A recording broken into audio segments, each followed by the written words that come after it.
we started documenting the Afghan withdrawal and what became a disastrous withdrawal of U.S. troops from Afghanistan, resulting in the loss of life, of course, of our U.S. troops, but also a horrendous catastrophe inside Afghanistan that continues on to this day. My brother Logan has been sitting down with a lot of unique individuals with different points of view.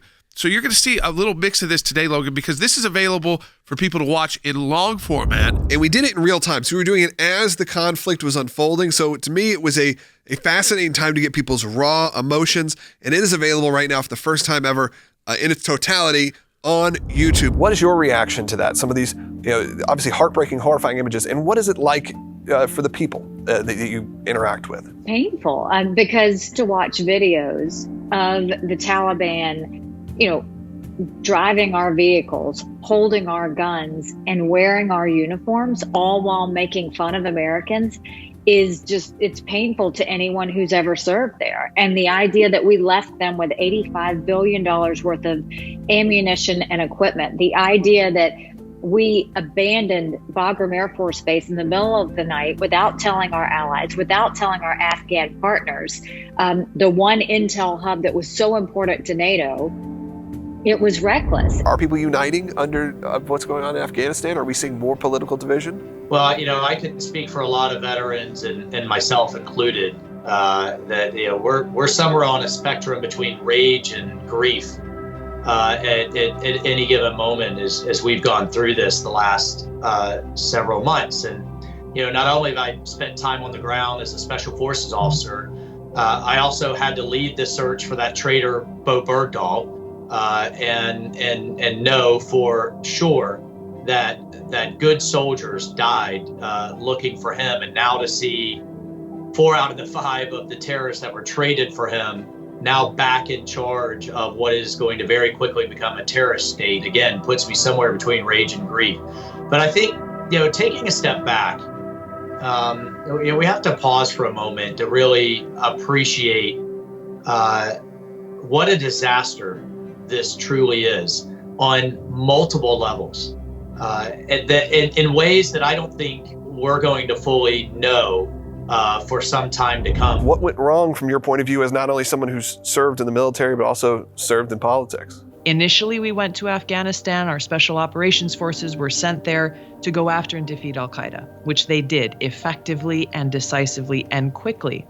And instead of staying focused on that mission of both militarily and ideologically defeating this Islamist jihadist threat and terrorist groups like al-Qaeda and so on, our leaders got distracted. And they set us on this other path towards overthrowing secular dictators and follow-on nation-building missions. And we've seen this in Iraq, we've seen this in Libya, we've seen this in Syria, and we've seen this happen over successive Democrat and Republican administrations. Now, this has come at a great cost to us, the American people.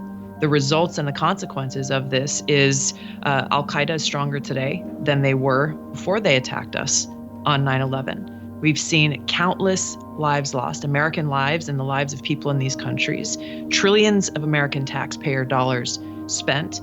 We've seen how Christians and religious minorities in many of these countries who were previously protected have either been killed or driven out because of this Islamist jihadist threat. So roughly the same amount of time has passed from when George W. Bush took office to September 11th to when President Biden took office to the what ended up being the very failed pullout of Afghanistan. Yeah. And you kind of see people not uniting in that way. Maybe uniting, there maybe is finally some agreement that, but not towards a political party. It's an agreement that this was just an egregious disaster. No, it wasn't. Look, a lot of the Republicans and Democrats wanted to get out of Afghanistan. We'd been there 20 years.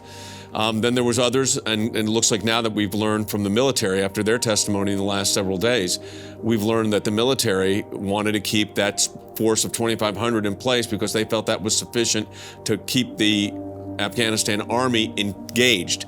It was the fall of the Afghan army that really created the problem, but it was the fall of the United States intelligence community that didn't anticipate what was going to happen here. And there's been very serious geopolitical consequences of this. How do we gain that respect back from our allies, some of them very powerful, like the United Kingdom, some of our strongest allies who are publicly having MPs come out and say, we don't know if we can trust that American superpower is going to be the one to help and back us up. Words won't get it done. No great speech in Brussels, no remarks at the United Nations are going to solve this credibility problem. Second, actions matter. So you can hypothesize a number of things the administration could do. Right? The NATO folks are wondering why on earth it was they were prepared to do work that we weren't prepared to do to get their folks out. We should demonstrate to them that we, in fact, are. Those tools are still within our ken, within our power. I'm afraid that in many ways, as someone like you who was involved in the very early stages of this, people will look back and just remember the ending, when so many people did give up their lives to not only protect American interests, but to at least do their best in what their mission was. To every single man and woman who fought in Afghanistan, you won for us. You gave us a victory, and that victory was stopping terrorism from coming into the United States. That was their goal.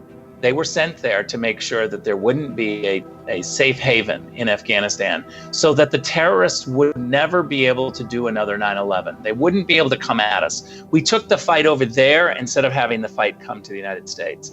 And the American military won that battle. They did everything right at great cost, incredible sacrifices, limbs and lives. And I think that what we have to remember is that it was the politicians at the end that messed this up.